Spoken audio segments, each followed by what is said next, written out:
Welcome to the May episode of County Connection, where we talk about events, services, and programs offered by Summit County government. We have a great show in store for you this month. We're going to be talking about recycling opportunities, water safety, and transit. And here to kick us off for our recycling discussion is Jessie Burley from High Country Conservation Center. Welcome, Jessie. Thank you. And welcome Byrne, Director of the Summit County Resource Allocation Park. Hello, Julie. Thanks for having us. And I don't think I said who I was. I'm Julie Sutor, Public Affairs Coordinator for Summit County. We know that Summit County residents have a long history of being enthusiastic recyclers, and we have an opportunity coming up later this month where people can continue their efforts to be green. So Jessie, tell us what's going on. Yeah, so on Town Cleanup Day, which is Saturday, May 21st, we have a special collection event for our electronic waste, household hazardous waste, and new this year, textiles, meaning clothing and shoes. Cool. And so it's an opportunity for the, for the community to come out and not just clean up our local environment, but actually clean up your home and get rid of some of those materials that have been building up over time. All right, so where and when? Give us the logistics. Yeah, it'll be from 8 until 2 at the Summit County Bus Barn, County Commons in Frisco. We'll have folks out there directing traffic and everything, but it's a great facility. We just pull through, you can unload your materials and off you go. So. Awesome. Yeah. So people may be familiar with similar events from last year. I think this is maybe the 4th one we've done. And so they may have heard about the electronics and all the different devices and materials that are accepted, and also pharmaceuticals, getting those old expired medications out of our cabinets. But textiles is a new set of materials. So tell us about why it's important to keep those out of the landfill, what sorts of materials are going to be accepted at the event. Tell us a little bit more about this new class. Absolutely. So, obviously we're always trying to divert material out of the landfill. Ultimately, that's our goal. It helps save on landfill space and our costs, as well as make sure that we're, reusing valuable material.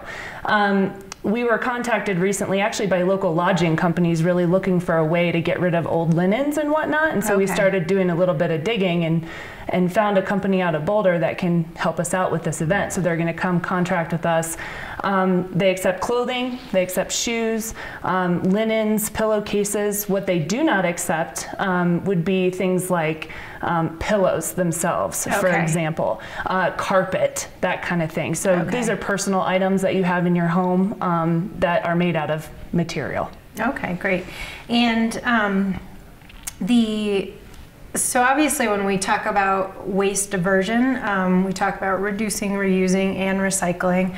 And so one of the messages obviously that we want to get out is if that piece of clothing is capable of being reused by somebody else, then think about bringing it to the thrift store. But we're really talking about things that don't have any more useful life in them. Absolutely. And so we're, our local thrift stores are really looking for stuff that can be used again and that's in good condition.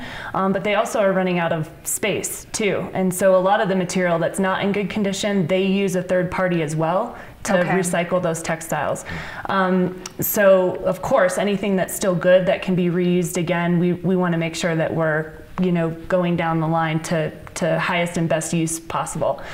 So these are things that have holes, stains, that kind of thing. And they're being made into car parts, rags, dog beds, things like that. So they are getting used again. Excellent. Yeah. Awesome. Great. And then how about some other guidelines for some of these other materials? So household hazardous waste, for example, what should people be thinking about as they're bringing those things to the event to be recycled or safely disposed of?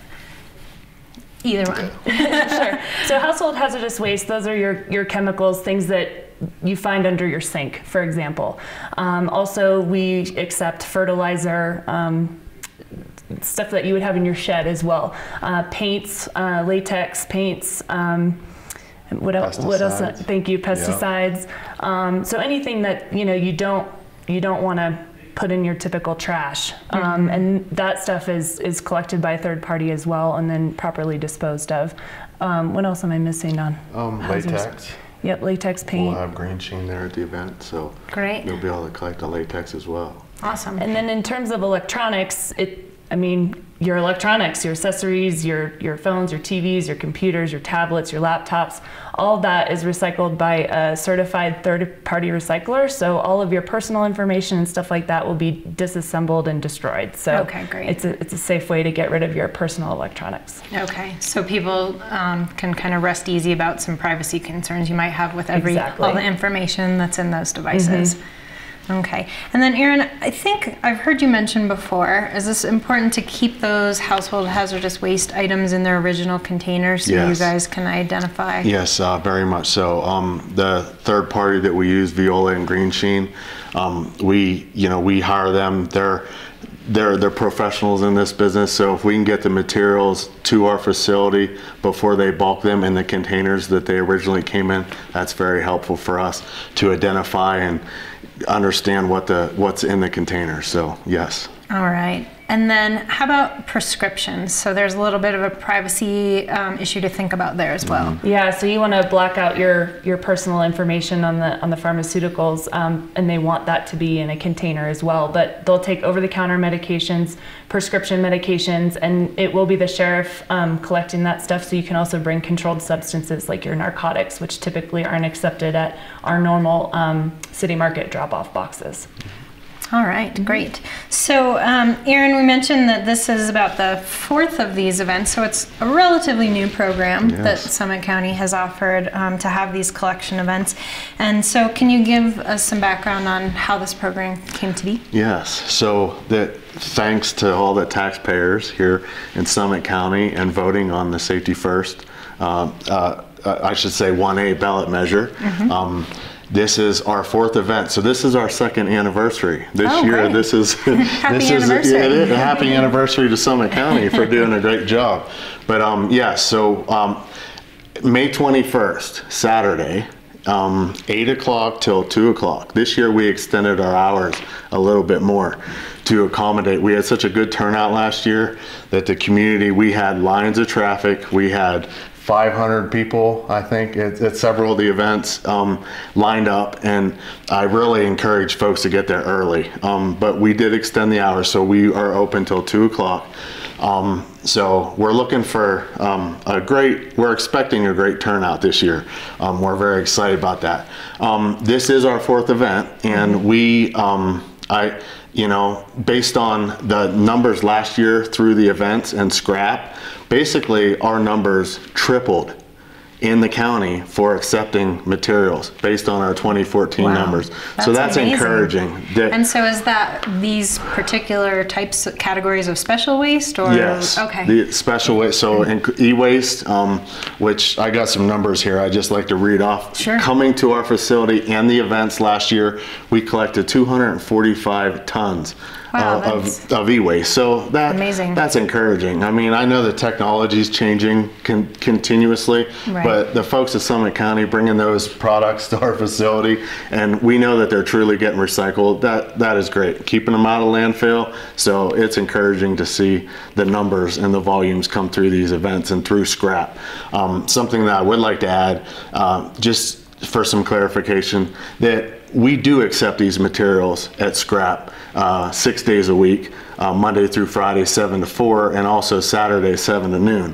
Right, so, and those Saturday hours were also a product of the Safety First Fund. The Safety First Fund, exactly. So, and it is encouraging to see how many residents and people in the community coming up to the landfill, dropping off their material. So. Great. And just to go back on some of the other numbers we have last year, we also accepted 19 tons of latex paint. Oh my gosh, which just is paint. Just paint, Wow. just alone. And HHW, household hazardous waste, we accepted 33 tons. Oh my gosh. You put that into perspective, that's a lot of material diverted from the landfill. Definitely. And protecting our water quality here in Summit County. Absolutely. And anyways, so good job, Summit County. Yeah, absolutely. And you mentioned water quality. That was really kind of the main driving concern that gave rise to this part of the Safety First Fund, is protecting our water quality. Yeah. And having a way, having a free opportunity to get rid of these items, have them recycled or disposed of safely is just a huge environmental benefit. Because I'm sure from your world, you're aware of what happens when these things don't end up in the right places. That's right. And our waterways, our water systems here in Summit County, you know, keeping those things out of the wastewater treatment plants, keeping them out of the landfill, knowing that they're truly getting recycled is a huge benefit to the community. So absolutely. Yeah, kudos to Summit County. Yeah. All right. Jessie, so is HC3 recruiting volunteers for this event? Absolutely. So with over 600 cars per event, really, we need a lot of help directing traffic, moving materials, and just helping these guys out with the logistics. So we have a live volunteer sign-up page, highcountryconservation.org. Again, it's May 21st. I know a lot of people go out and do kind of their individual town cleanup days as well, but this is just another opportunity to get engaged and to help out. So visit the website, sign up, and we'll be in touch, of course, with details on volunteering. Excellent. And for folks who want to volunteer and get out and help clean up their town, there's a little bit of time on each side of those events for them to swing by the recycling drop-off. Yep, perfect timing. Excellent. Well, is there anything else that you two would like to add, or have we covered it all? Could I add one thing, Julie? Absolutely. I'd love to.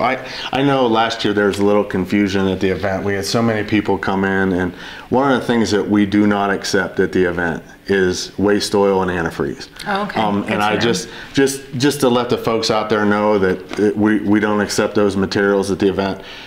We no longer accept them at the public recycling drop-offs either. So starting January 1st, 2016 of this year, we no longer collect those at the recycling centers here in Summit County. So we encourage everybody that has waste oil and antifreeze to please bring it to scrap. Okay. Up to the landfill.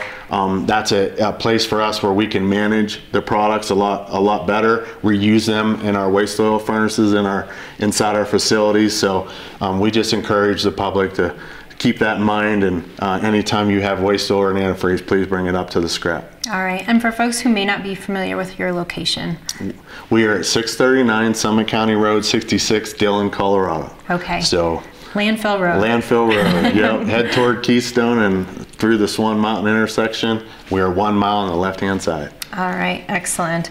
Well, Jessie and Aaron, thanks so much for coming into the SCTV studio, and good luck with this month with all these great events going on. Thank you, Julie. All right, so be sure to get out there May 21st to do some recycling and some cleanup in Summit County. We're going to take a quick break, but stick with us. When we come back, we'll be talking about National Water Safety Month.